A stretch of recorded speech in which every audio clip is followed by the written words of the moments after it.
Hi, I'm Ryan Street with the Chris Cornell Experience, and you're watching Mighty Metal Nut. Wait, play that again. Hi, I'm Ryan Street with the Chris Cornell Experience, and you're watching Mighty Metal Nut. Mighty Metal what? Mighty Metal Nut. Mighty Metal Mutt, Ryan. Mighty Metal Nut. Mutt. Mighty Metal Nut. Okay, whatever. I guess it does sound better. We'll just go with it.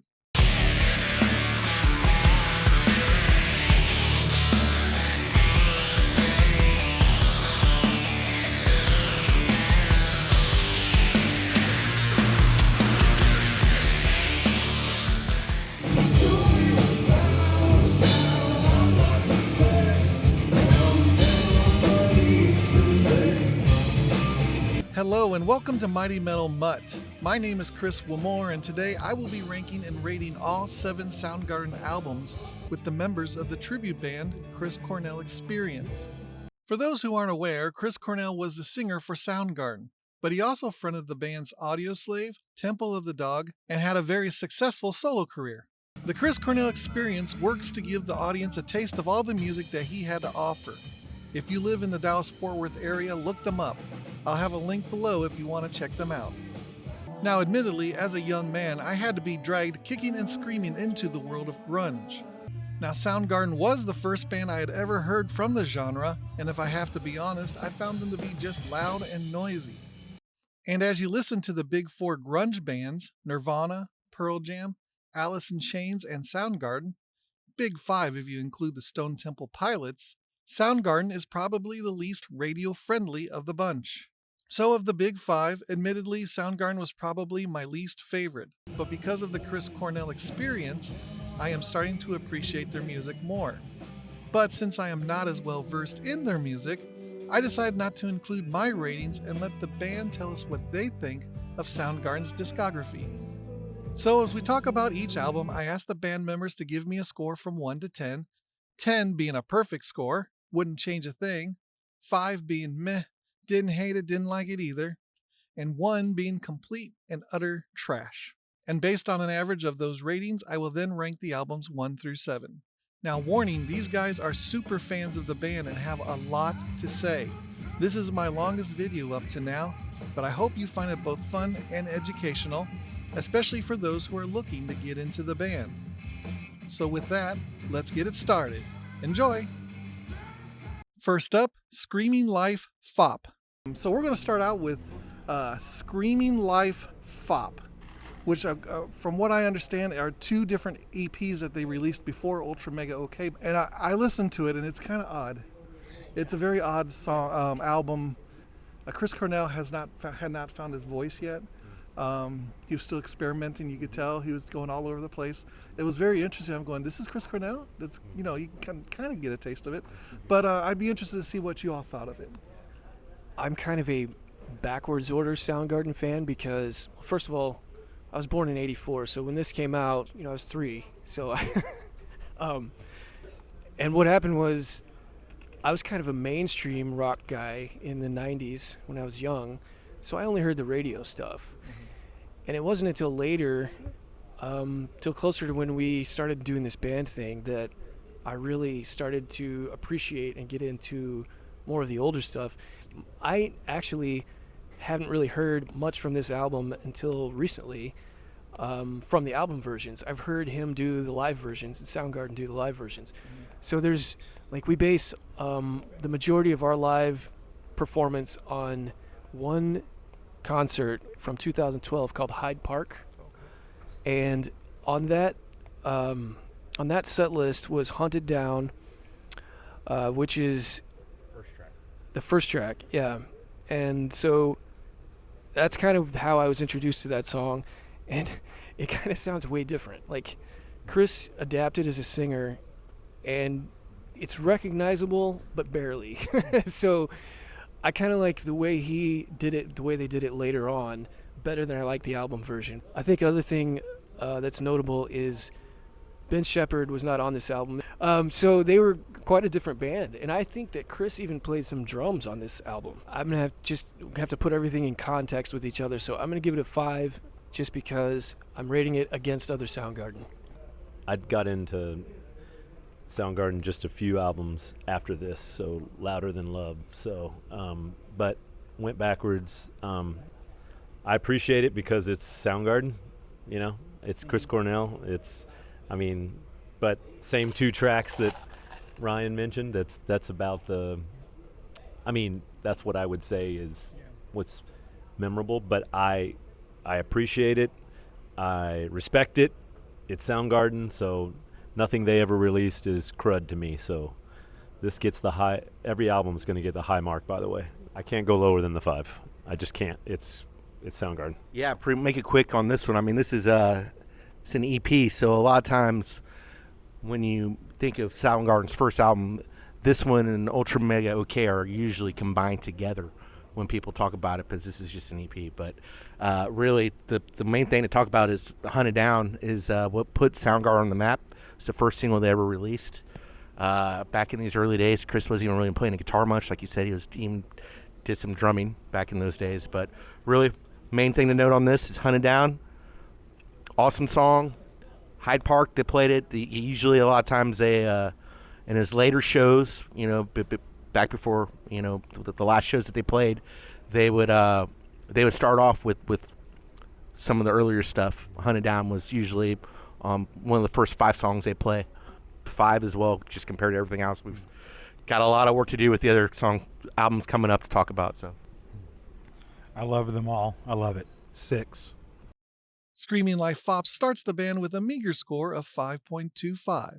Next up, Ultra Mega OK. This is their first official album. In my notes, I'm still listening to it. It's still not my cup of tea. Very raw and very loud.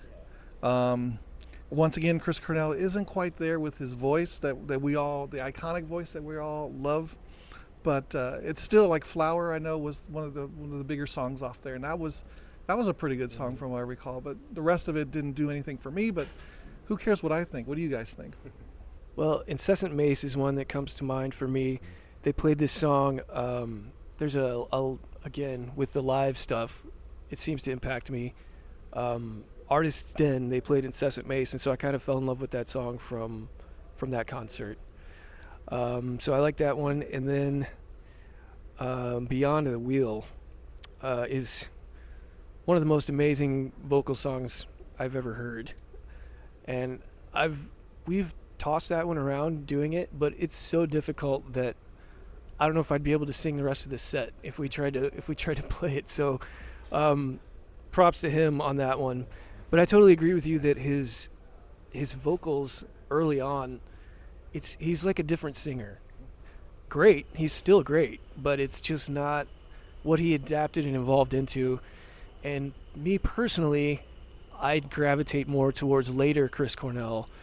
And that's why I love some of his later renditions of these early songs. I feel that they're better than the actual album versions. So there's probably a lot of hardcore fans that would punch me right in the face for saying that, but that's just my honest opinion about it. So I would rate this one probably a 6 because we're getting closer. We're getting closer to what made Soundgarden for me. Yeah, so same tracks that Ryan mentioned, except for I'm going to throw in, well, no, you said them all. I cannot say it sucks because it is Soundgarden. It is Chris Cornell. I cannot say it sucks. So I guess I would go 6.8. 6.8. Yeah, 6.8. Rookie, you can't go whole numbers. That's rookie. yeah, I'm going to just go ahead and say a 7 on this one because honestly, after Louder Than Love, everything's going to be a 10 for me. So might as well say it. But yeah, really, Flower is one of my favorite Soundgarden tracks. Just really love the bass line on it. It's another song that Chris doesn't play guitar on, but it's still a very full sounding song. And we've knocked around doing Flower, and I would love to add it to our set. I think it's, when it comes to this album, Flower, Beyond the Wheel, I think that would make a lot of people happy if we did that. But another one on here is Head Injury. And if you're a drummer, Head Injury's got some crazy drumming on it. So just note, Head Injury's also an awesome track on this one. So I really love Beyond the Wheel. There's a great live video of them playing this. It's like, I think 91 in Germany, and if you can look that up, make sure you look that up, because that's an awesome version, or that's an awesome rendition, Live take. Awesome take from that show. So yeah, I love Beyond the Wheel. That's my favorite from this album. I come into this album with a 6.6. Ultra Mega OK does okay with a score of 6.60. Third on the list, Louder Than Love. Louder Than Love. This was the album that introduced me to Soundgarden. And the song that my friend introduced me to Soundgarden with was Loud Love. Yeah. And he basically believed that at that beginning when Kim is playing the guitar, those really high notes, that Chris was singing all of those notes with him. But as you listen to it closer, I think they kind of dissolve from one to the other. But if Chris Cornell did that, that'd just be phenomenal, and I wouldn't be surprised if he did, because I mean, those are notes that he can sing. I even played it for my son on the way here, and he was like, holy crap, you know. He was really impressed with that. But this was my introduction. I liked Ugly Truth and Hands All Over. And so, like I said, this is the birth of grunge and the end of my musical life as I knew it, and it took me about a year to get over it, I guess. So this is still the old lineup of Soundgarden before Ben Shepherd joined the band. This is also the last album where Chris did not play guitar. So that was also a huge kind of divider of old Soundgarden versus new Soundgarden for me. But still some really great tracks on this. So we actually do Gun. We play that. Hits extremely hard. It's an impressive song, even for people that don't know it. And we play it on stage, and people you could just see are like, wow, it's a big, heavy, noisy song. Yeah, Loud Love is notable from this track as well. The same ones you said, Chris. Ugly Truth, Hands All Over. I guess Big Dumb Sex is kind of a novelty one. Yeah. But yeah, this is getting real close to the Soundgarden that I knew, that I was introduced to. So I'm gonna give this one a 7. When I first heard this album, I listened to it. I didn't hear it until later, I will say. But I can 1 through 12. I love it all. But I will say, I like the album version of Gun, but I love the live version, Loudly, of Gun. See what I did there?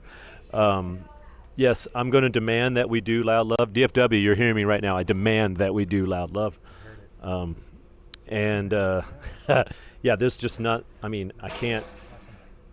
I just Hands All Over. I got to pass it. This is only because I'll preface this later on, but I'm going to give this an 8.3, and there's a reason. Good stuff, Jake. Good stuff. I also like Louder Than Love. No, Ugly Truth. That's another song that they would open with. A lot of times they play Hunt It Down, Ugly Truth. So the last Soundgarden tour, you'd find Ugly Truth on a bunch of the set lists if you go back and look. But that's a great song. Big Dumb Sex is an awesome song. Loud Love, yeah, we absolutely should be doing Loud Love. I've been saying that for a while. And Gun, I'm sure if you YouTubed Chris Cornell Experience Gun, you might find our version on YouTube somewhere. And we're playing it tonight, so maybe there'll be a new video, a current one. So I give this an 8. I used to always joke with my friends about full-on Kevin's mom, because we had a friend that we would always kind of troll and kind of boss around a little bit, and his name was Kevin, and his mom was actually kind of hot, so we would always talk about we're full on Kevin's mom. Therefore, I love this album. 8.9. Louder Than Love continues the upward trend with a score of 8.05. Next, we have Bad Motor Finger. Bad Motor Finger was their first, I think, more radio friendly. I think they still maintained their loudness and their chaos, but they were more radio friendly and MTV friendly at this point. And I think they were the last of the big four to really be, I guess, on MTV a lot. So it's good to see them on there. But and I was listening to this, and I think most of the songs that I liked are songs that you guys do, and I'm like Rusty Cage outshined. I like Slaves and Bulldozers, but I don't think you guys done that maybe. And Jesus Christ Pose, those were all really good songs. But it was still just, I think when this came out, it was still a little too wild for me. My friend who liked Louder Than Love had already moved on to another new bands because he thought this was their sellout album, just because I guess they're on MTV. So what do you guys think about this? So this is the first one that is the current lineup of Soundgarden. Same guys the rest of the way that were on this album. And it's also the first one that was, I don't want to say professionally produced, but I mean, it was produced like a big time album. And the previous ones weren't quite that way. This is the first one where Chris played guitar full time. In fact, he and Kim are stereo. So if you listen in stereo, one guitar is on one side, the other one's on the other side. So he's playing guitar full time, which I think is huge. I really think that developed their sound because you got this bigger, more condensed sound. And so that for me is huge because Chris is an excellent guitar player, and I think he's very underrated in that way. So he's all over. His guitar is on every song on this album. And then, gosh, where do I even start on songs? Right off the bat, you got maybe the best song on the album, which is Rusty Cage. And I mean, this song is almost 3 songs in one. I saw an interview with Chris where he said he had 3 different ideas. He was on a tour bus, and he was like, is this going to be 3 songs? And then he just stuck it all together as one song. So, and you can hear that. If you listen to it, it's very apparent that it's that way. Outshined, maybe their most popular song off this album, most radio plays. Jesus Christ Pose is one that we've done before. Slaves and Bulldozers. I mean, you can pretty much go down the list. Searching with My Good Eye Closed is maybe the sleeper off this album for me. And again, with the live version, they altered it to play it live because it's a drop B tuning on this album. So we play the live version, and I prefer the way he sings it live to this. But still a great song. Drawing Flies, another one that I love. I think that's it. I think I covered it. I give this one a 9. Yeah, I can't talk about every track on here because, again, like the last album, this is every track. As I love it. This, kids, any drummers out there, both cameras, you want to be a good drummer, you want to be a better drummer, listen to this album non-stop and play to it non-stop. This will make you a better drummer. This made me a better drummer.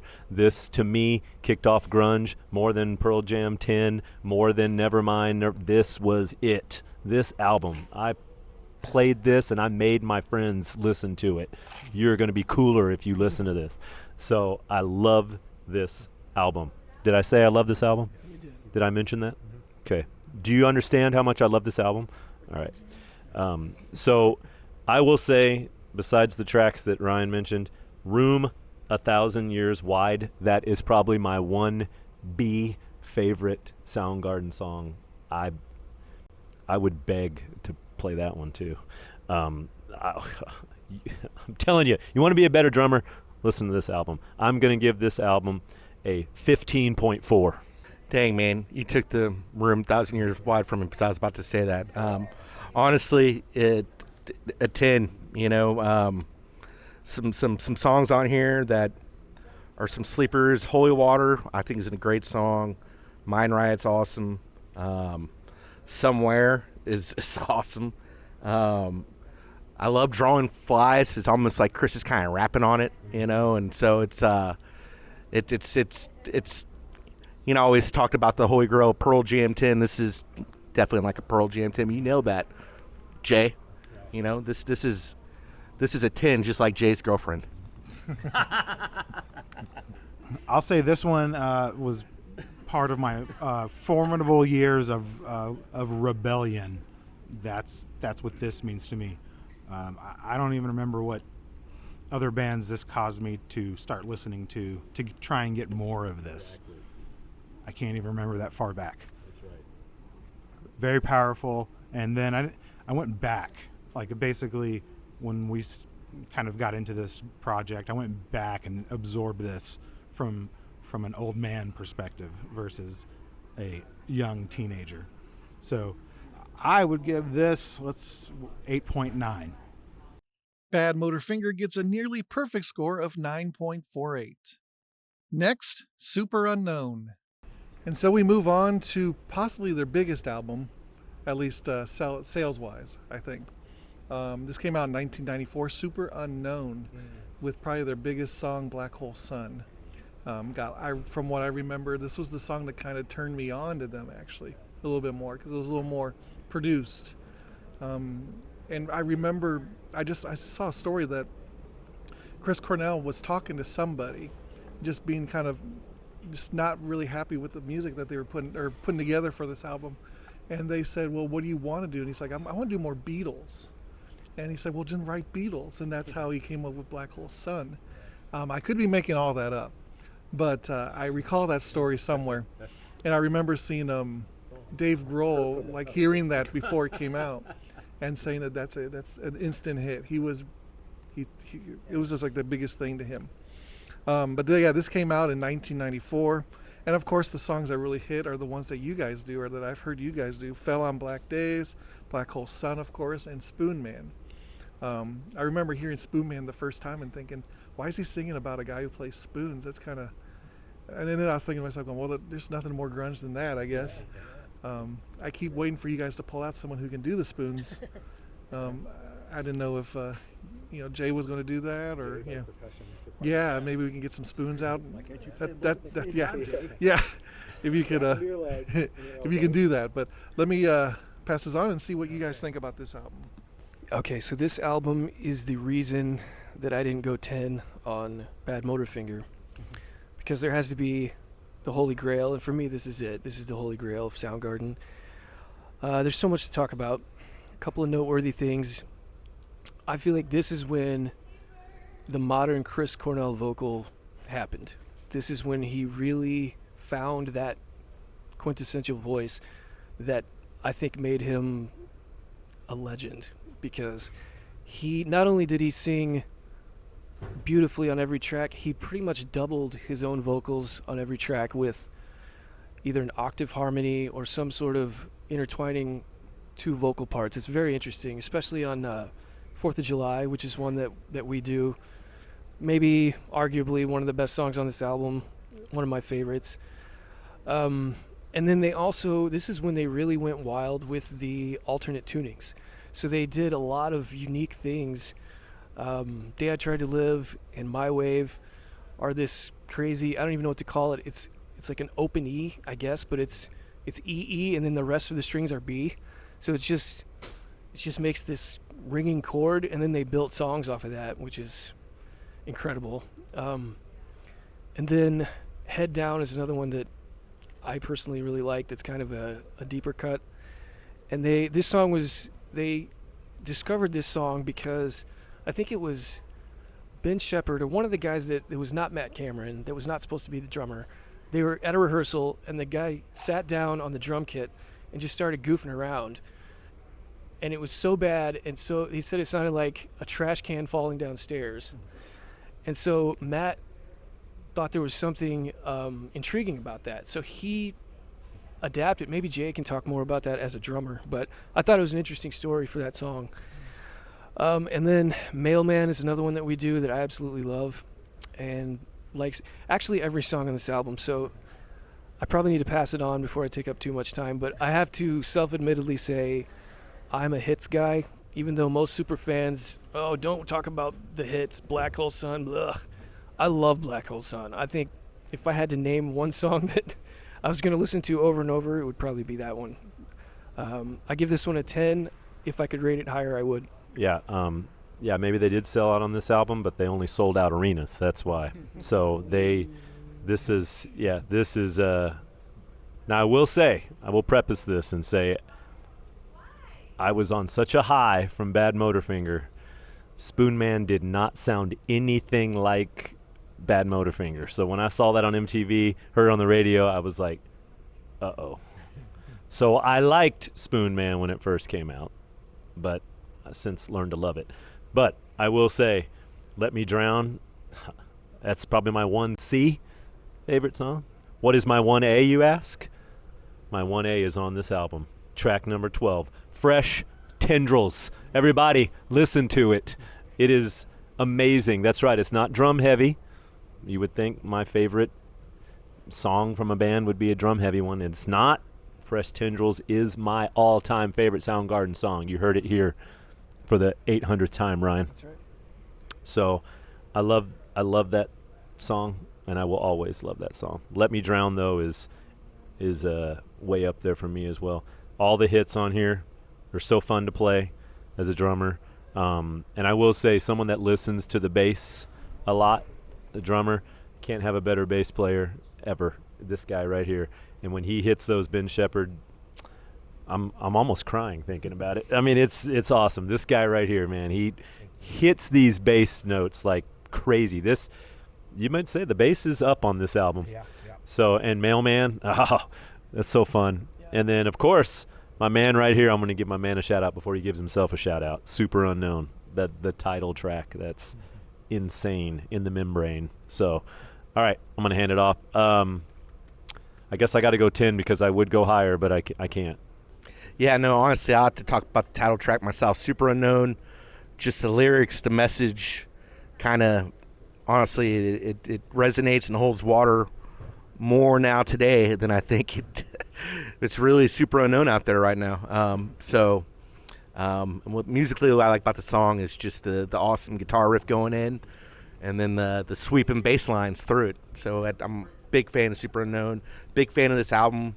I mean, just Kickstand is an awesome kind of like if you don't know, Kickstand is kind of like a little short song they put in there. It's only like maybe 2 minutes long. It's an awesome song. Like Suicide is a great song. Awesome drumming on that song. Awesome solo. Really, it's the whole album. I'm just kind of trying to name some ones that have been talked about. Limo Wreck has got a haunting sound to it. We used to play that one. Awesome song. And of course, I got to talk about Mailman. Just straight up pure sludge. Awesome song. Probably one of my favorite songs to actually play. Just for some reason, you just kind of lock into that song and kind of just let the music take over, and you don't even feel like you're playing. It's just kind of rolling through your body. So, anyways, 10. If I go higher, I would. 10. All right, just to give you all a hint of how much this album means to me, I petitioned my wife to name our first daughter Super Unknown. We ended up getting in lots of arguments over that. And so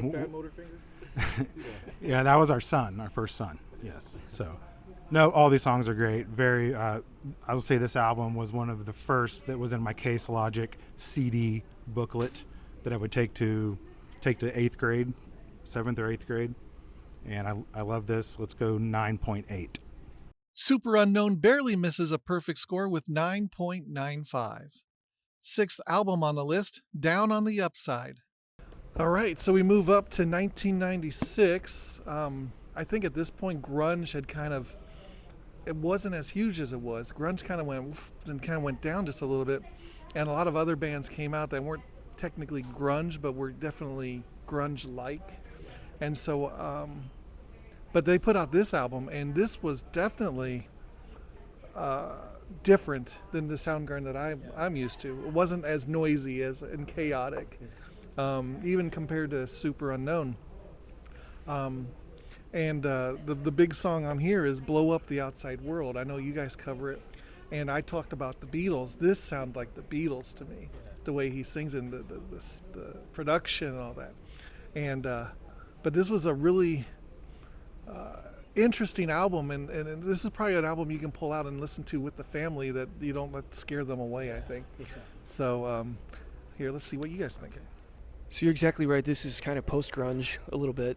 I've actually heard people compare this to Led Zeppelin in the way that they incorporated acoustic guitars, and it was kind of a little bit more dynamic. Like they had some really hard-hitting stuff, and then a lot of more mellow sounding melodic stuff as well. But it's right in that sweet spot for me of the modern Cornell vocal, like I was talking about, where I feel like he continued to find the nuances of his voice that he didn't really go for early on, and he kind of developed 5 or 6 voices within one singer, and I think it really comes to life on this album. Pretty Noose, the first song, absolutely great song.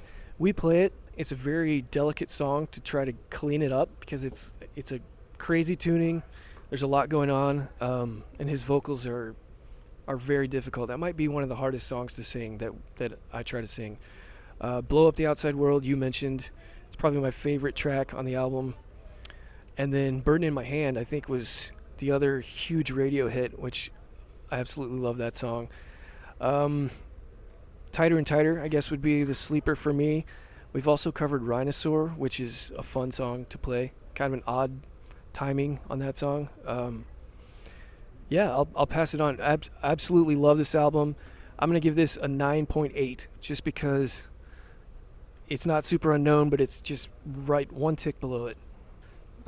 We talked about this ahead of time. They're probably going to kick me out of the band after this, but this is my least favorite Soundgarden album. But it is my favorite album cover that they did. I think that's awesome. Yeah.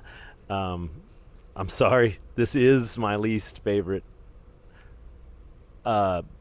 Starting at Bad Motorfinger and on, this is my least favorite. But there are some really fun songs to play on there. I just mean from beginning to end, track for track. Again, I can't say I hate anything Soundgarden. I can't do it. But this is probably my least favorite since we started with Bad Motorfinger and on. But, they really started reaching. They were coming into their own musicians, though. I will say they were super unknown in this album. They were becoming really good musicians. So I will say that. But I can't trash it, so I'm gonna. But I will say, "Blow Up the Outside World" is one of my favorite. It's still, that song would be one of my favorite Soundgarden songs. It'd be in my top 5 for sure. So, but sorry guys, it's just my least favorite. Talk later. Yeah, this might be my last appearance with Chris Cornell Experience, but I'm still gonna give it a 6.9. The album cover is awesome. I actually saw somebody that had like a tattoo of this album, nice. And it was done really nice. I'm not a tattoo guy. I don't have one, but nice. if I were to have a tattoo, I would put this one on my neck, like this. But no, I'd say Tighter and Tighter might be one of my favorite Soundgarden songs of all time. So that alone makes this album very special to me. Also, Overfloater is kind of a sleeper that a lot of people don't know, but man, it's just a haunting, badass song, and I could listen to it over and over again. There's some really, Ty Cobb is a cult favorite, pretty heavy song. Never the Machine Forever has an awesome off-tempo type of drumming type of deal. It's very unique. But really, Tighter and Tighter. And then also note, just like on Super Unknown, where there was Kickstand, which was a short little song, this album has the same short little song, and it's called Boot Camp, which is awesome, an awesome short little badass song, kind of just like a little teaser. Anyways, Tighter and Tighter, one of my favorite songs of all time, 10. Blow Up the Outside World was one of these songs I learned to play guitar with, so it holds a special place to me. It's simple enough to where you can feel like you're making progress and be happy with yourself. It's also frustrating enough to want to not touch that godforsaken instrument ever again either. So we've been having a lot of fun playing that. I was starting to slide away from the Soundgarden train at this point. Obviously, I know the big songs, but I can't even say that I know all of these songs on this. So I'm like my bandmates, I'm going to rank this a 7.4. Down on the upside is the first record to have a lower score than the previous one. It still gets an impressive 8.53. And their final album, King Animal. So, after that album, at some point the band broke up, went and did their own thing. Chris Cornell did Audio Slave and some of his own solo stuff. I'm not sure what the rest of the band did. I'll let you guys fill that out if you know. But 16 years later, they decided to get back together and put together King Animal.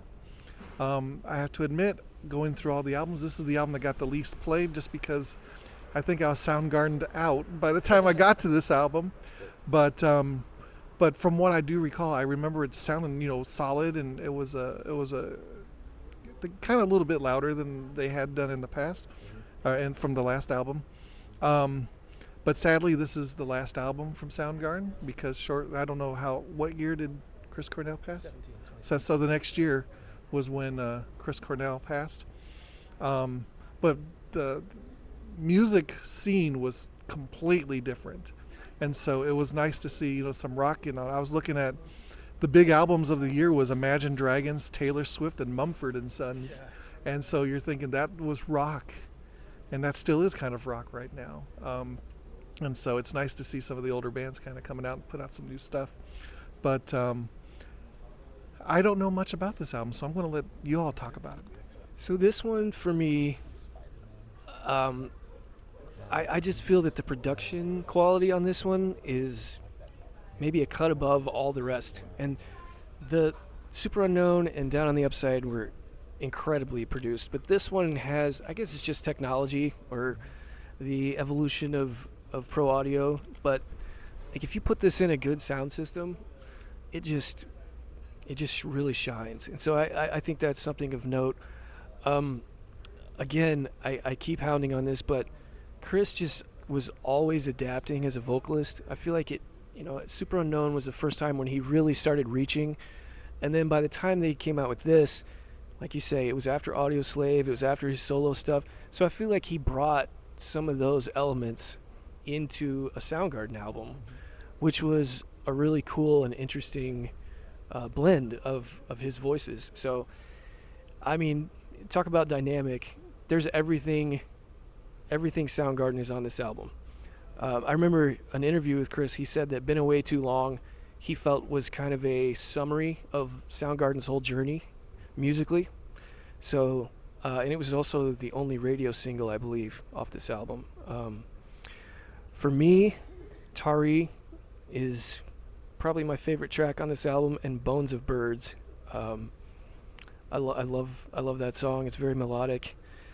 I think this was extremely underrated as a product of the time you were talking about. Grunge and rock was already in decline. I think if this had come out 10 to 15 years prior, it would have been huge. I'm going to give this a 9. It's tied with Bad Motorfinger, which is saying a lot. And again, the old school fans are going to hate me for that. I will say, maybe it's because of what it means to me, but this is the album that makes me think of Chris the most. When I put this album on, it brings me to tears. I miss that guy all the time. He's it for me from that era. So this album makes me think of him so much. Maybe that's why I put it above, Down on the Upside. You know what I mean? Like this just makes me think of him so much. Maybe, like Ryan said, maybe not the best produced album, but okay, well, edit that out, please. Some might say overproduced. I don't know. You know what I mean? But what I was going to say was, you put it on the right sound system, you're going to hear it all. Headphones, headphones, you can really hear. Yeah, this is so other than the ones, did you mention rowing? I did not. Yeah, rowing. I do like rowing. I'm trying to mention ones he didn't mention, but yeah. But I'll just say that this is the one that makes me think of Chris the most. So I really like it. This is the last really, that we know of. Apparently there are other recordings out there. Every band has them. So maybe we'll get to hear some of post or other stuff that didn't make this album. But I don't know. I love the cover. It's such a good memory of Chris for me. So would you give it a 9? Mm-hmm. I'm going to go 9.1.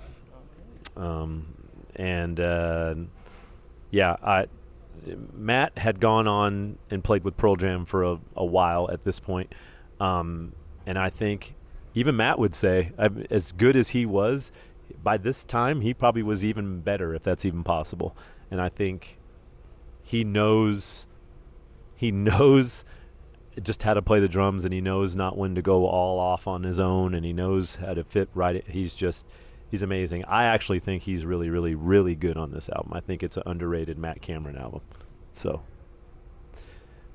off to you, Brent. Thank you, Jay.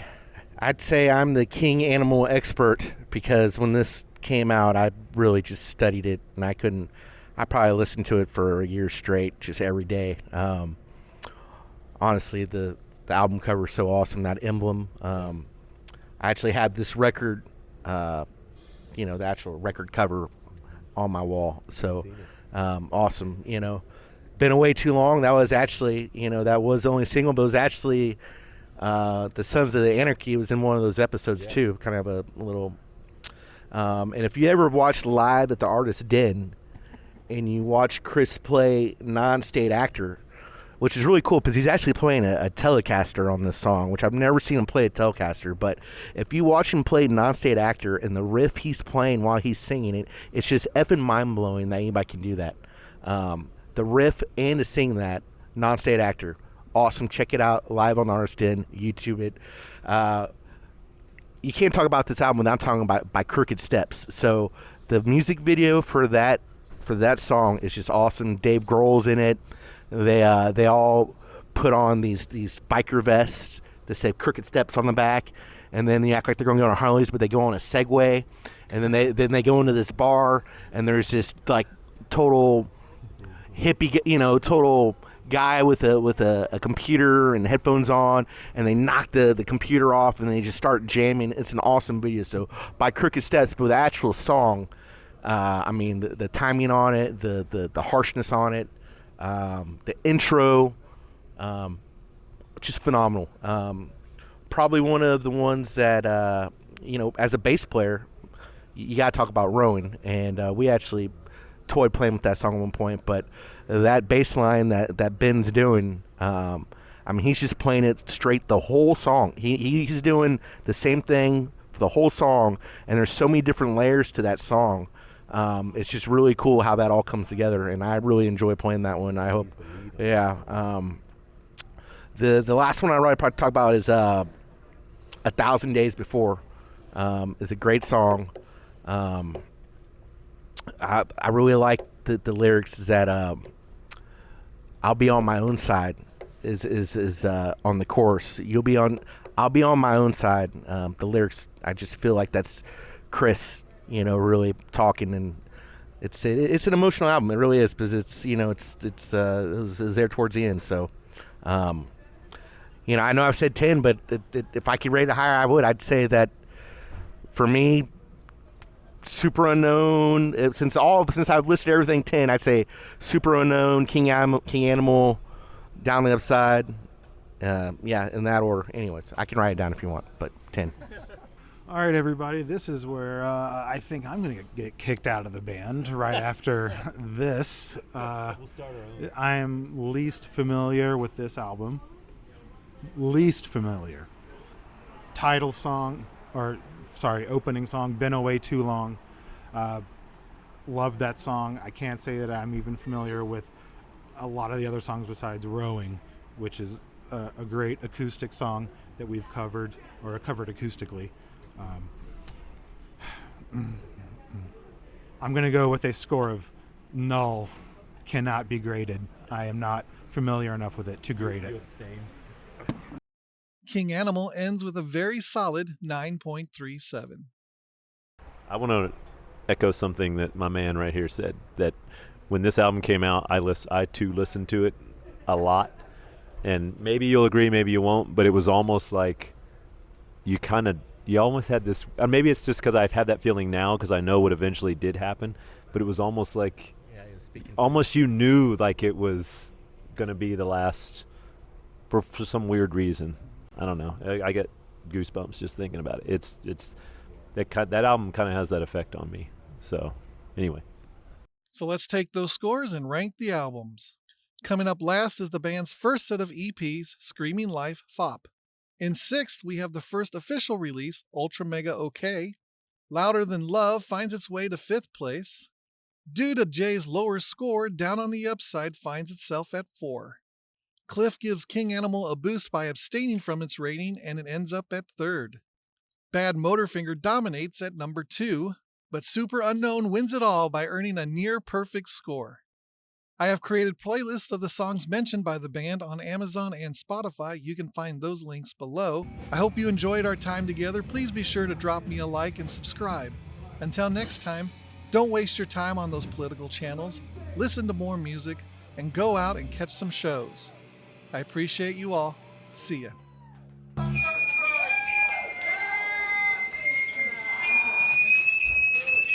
Mighty Metal Nut.